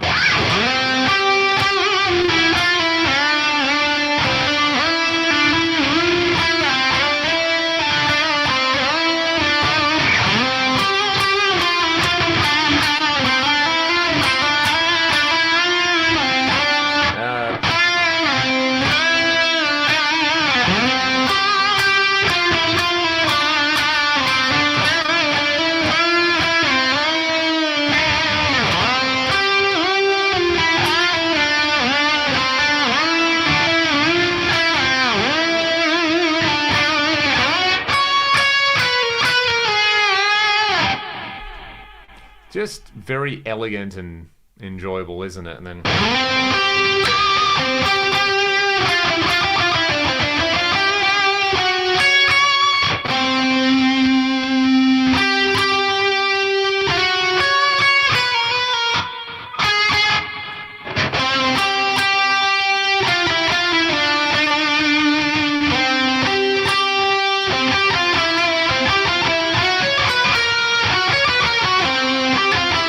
Is that a tritone key change? Is that what's happening there? That's very, very interesting. That sounds amazing. Yeah, hits you over the head with miracle. Yeah, it is, isn't it? Like that's the thing, isn't it? Everlong, yeah.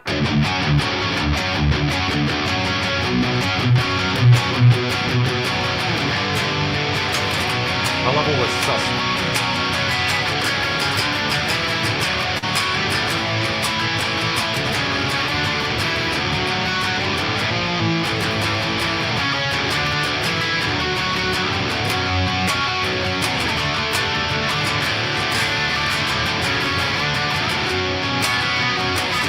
Those sus 2 chords, man, are just... That's the late 90s, bro.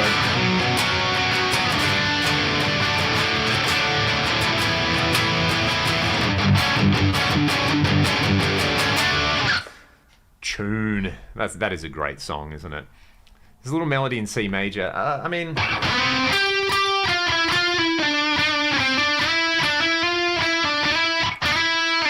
That's definitely C major, isn't it? This, though...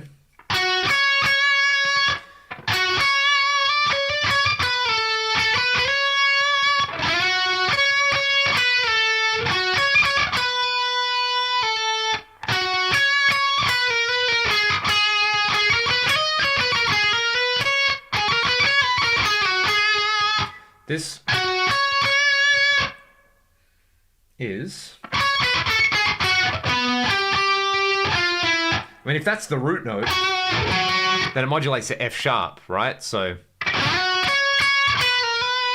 which is a tritone. So that's kind of cool.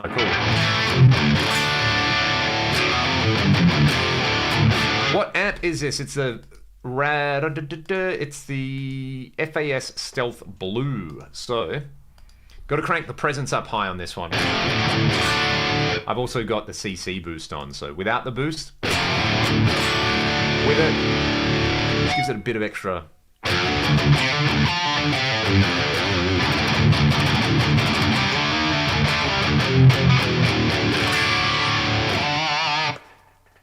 Let's go back to the single cut. We're going all the way around on this stream. Yeah. Okay. Giant Chungus, here we go.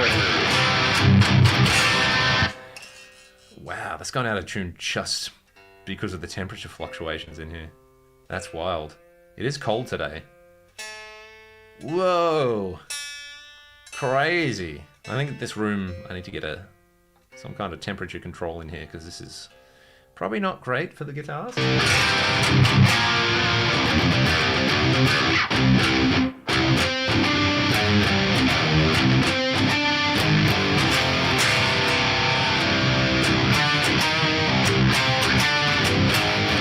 What is that?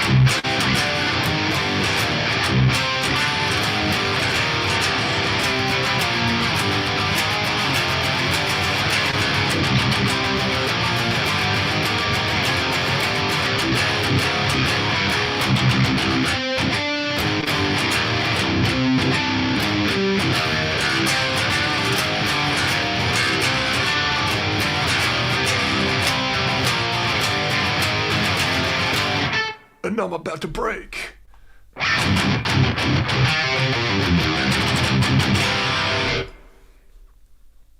Top Gun, actual America CIA propaganda. Yeah, how did they get the rights to use all those planes?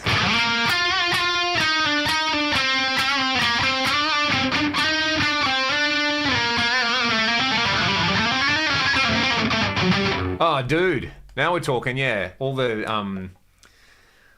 80s J-Funk stuff. Isn't it unreal? And there's just the whole albums on YouTube. Yeah, Cassiopeia, so good. Who's the dude with the surfboard guitar as well? Because that's just unreal. Yeah, lots of paperwork. Man, being the stunt consultant on that film would have been an experience. Would have been crazy. But yeah, man, the Cassiopeia, that is, yep. 90s, yeah, my man. We here. What was I talking about before? Tonic? Yeah, Tonic had some cool stuff.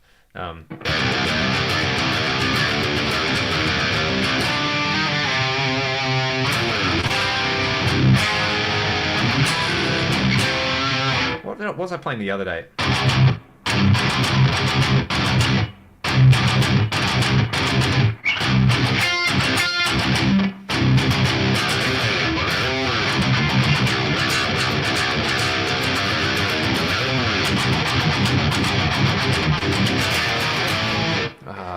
I'm confusing two songs here. I always confuse Seven Dust. There's...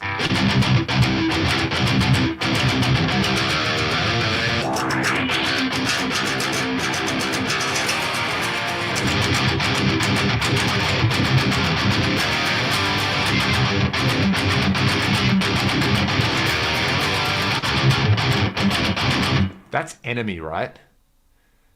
And then Face to Face is...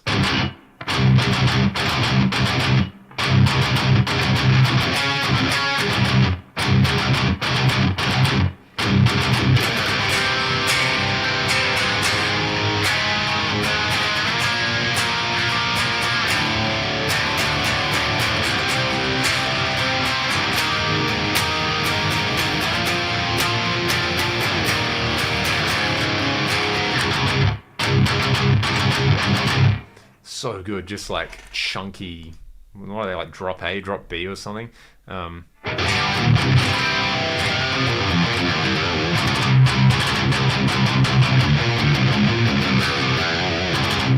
Yeah. Did someone say Corey Wong? Yes. If there's a video by a guy called Ross Bolton, and I think he's passed away. But he used to be I think he was an MI or GIT instructor. It's just an instructional video on how to play funk guitar. And if you want a really good introduction to that style of thing, yeah, it's actually the best instructional thing I've ever seen on, like, he breaks down so many just right hand exercises.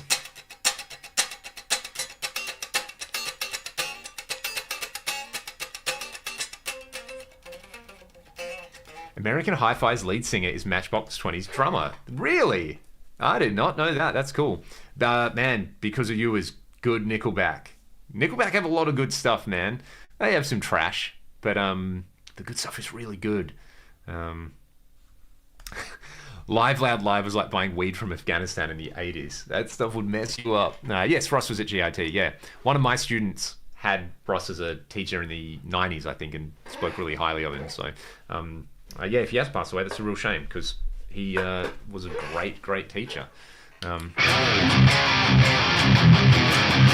What are we talking about next? 2005. And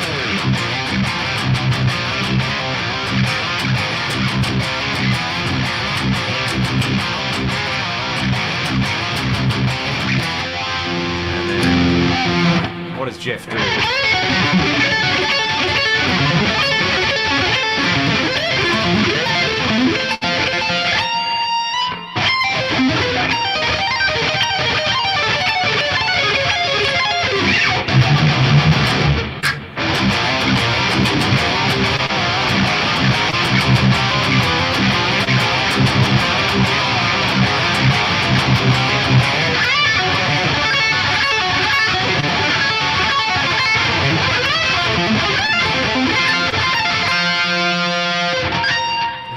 Does he do next?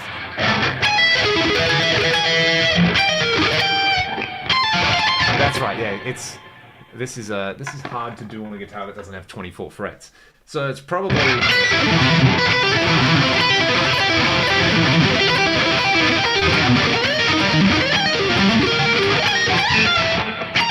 there it is. Okay, this is Psalm of Lydia by Nevermore, Jeff Loomis. So.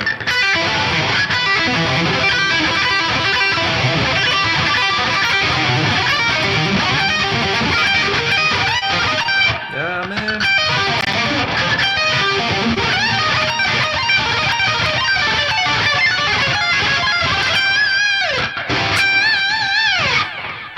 This is not the right key, so.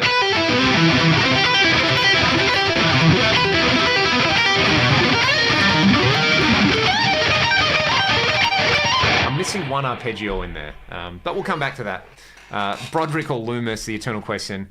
I think I'm much more of a Loomis guy, just for his love of Yngwie, and the fact that he auditioned for Cacophony like a madman. But yeah, I think Loomis brings the brutal riffs as well, which he can do, and he also loves loudness. One of the more surreal. We're talking about the SC versus the DGT. We'll get the DGT. DGT's brighter and like strattier, for use of a better term.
Man, in a previous life, I liked to listen to a lot of sweet-picking music, didn't I? I had to teach someone how to play altitudes recently, so that kind of definitely made me need to go back and revisit a few things that I was very not good at.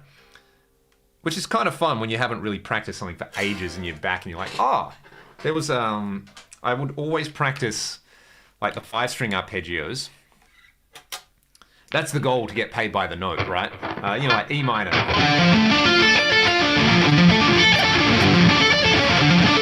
And then the other E minor, which would be, or like, let's say major, like if you did G major. That one, and then the... I'd always avoid this. Not thinking like, oh, well, you can just go...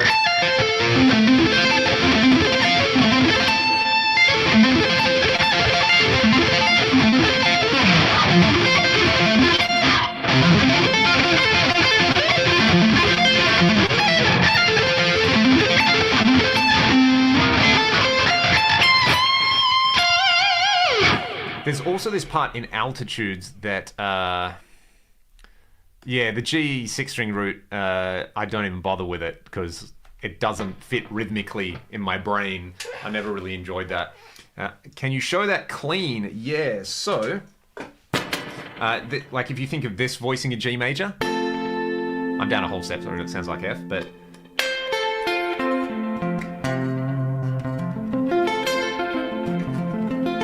And the idea would be like highest notes an upstroke, lowest notes a downstroke. That's where you switch. And then, what am I doing? Then this one would be... This is kind of a classic one. With the bar. And then... This one is like your G bar chord shape, right? But you.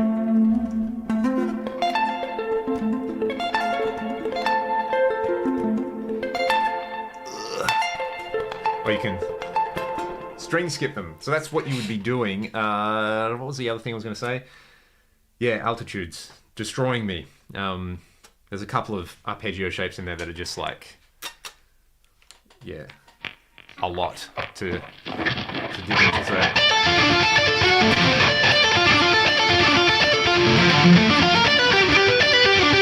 This is cool.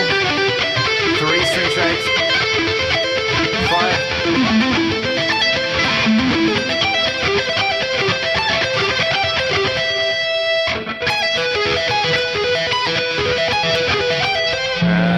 B minor again.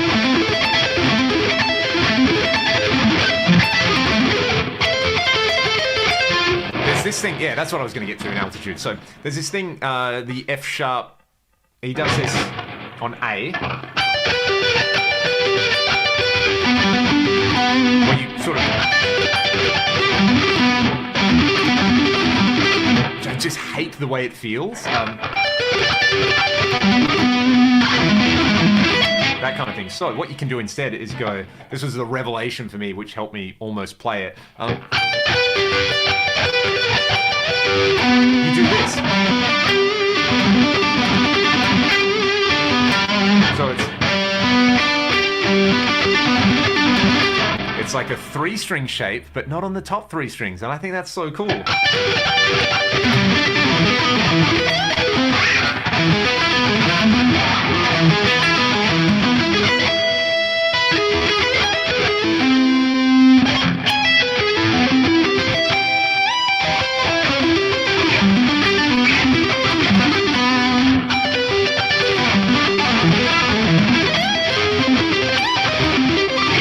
Slow. You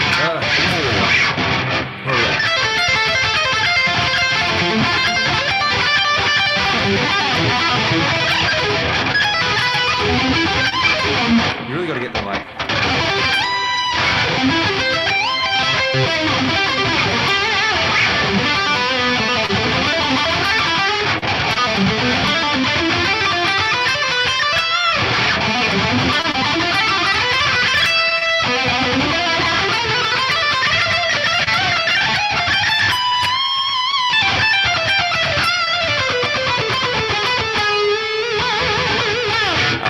traditional shred axes. Yeah, I mean, these are set up really nicely. This one has had a stainless refret, so it's pretty rad. What was I going to say? Yeah, so what are we doing? We're doing this thing.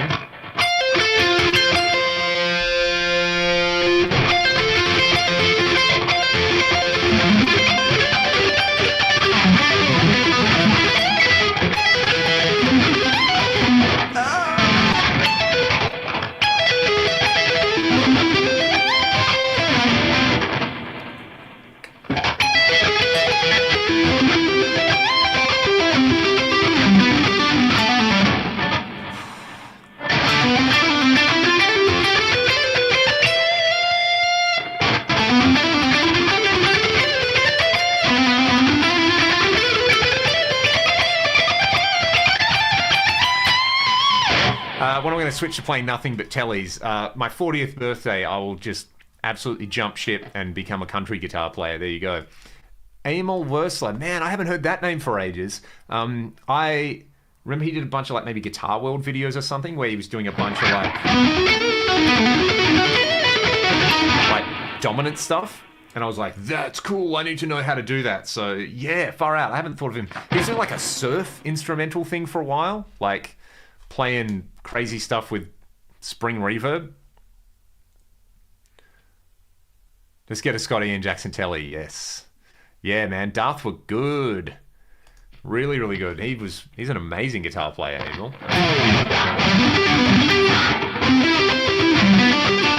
Getting that thing going. So what was I doing?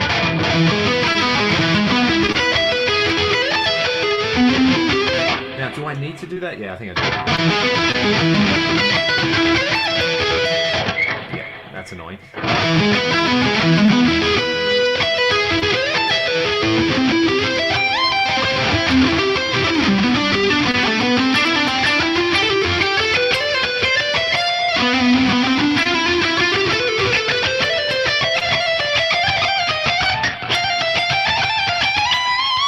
The next line that they do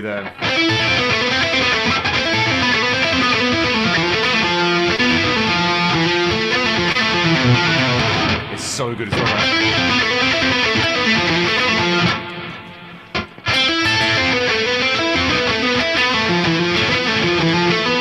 No?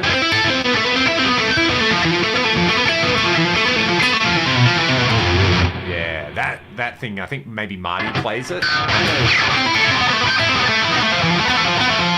No?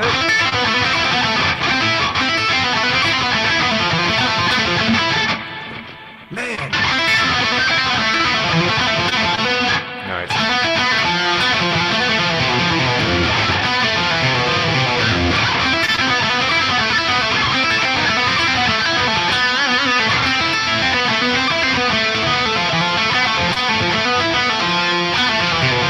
I lost it.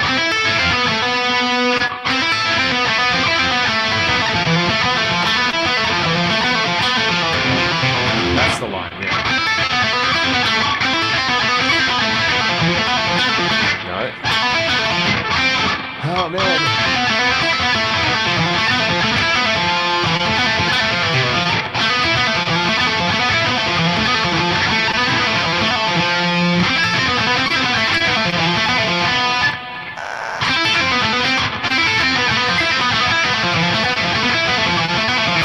Oh, man.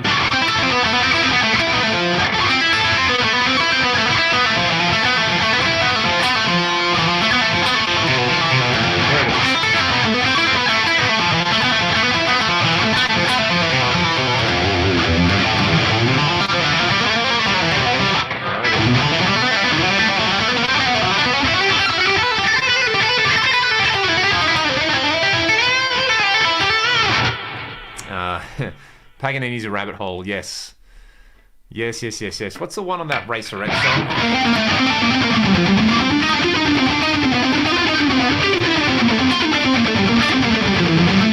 Moto Perpetuo is pretty rad.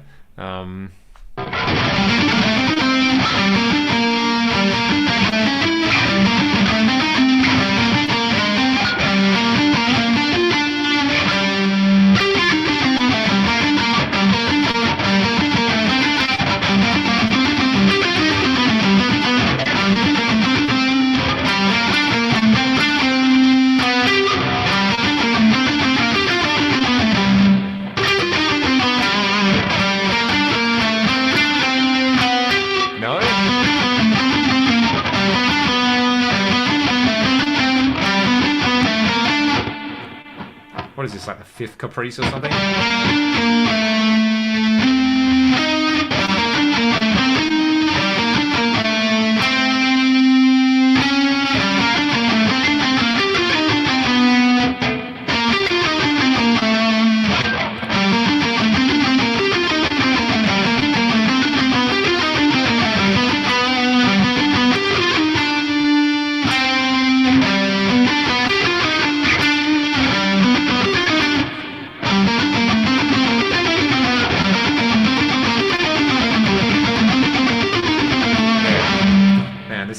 The picking stuff's really odd with that. Trying to get like...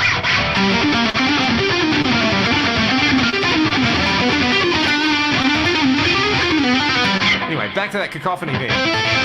Jason Becker thing, I should say.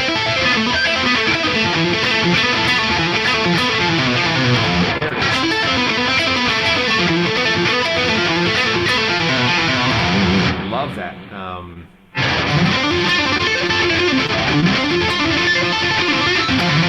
This DGT is very easy to play.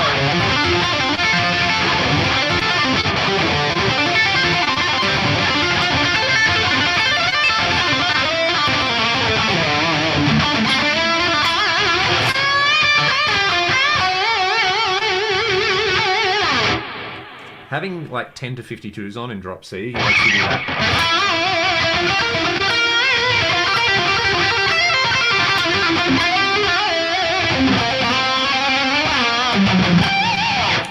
So yeah, I think that, I mean, the DGT is a bit more just... a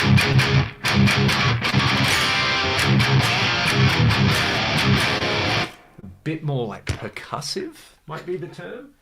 A bit strattier in that regard, whereas the 245 just has this like lower mid ka-chung about it.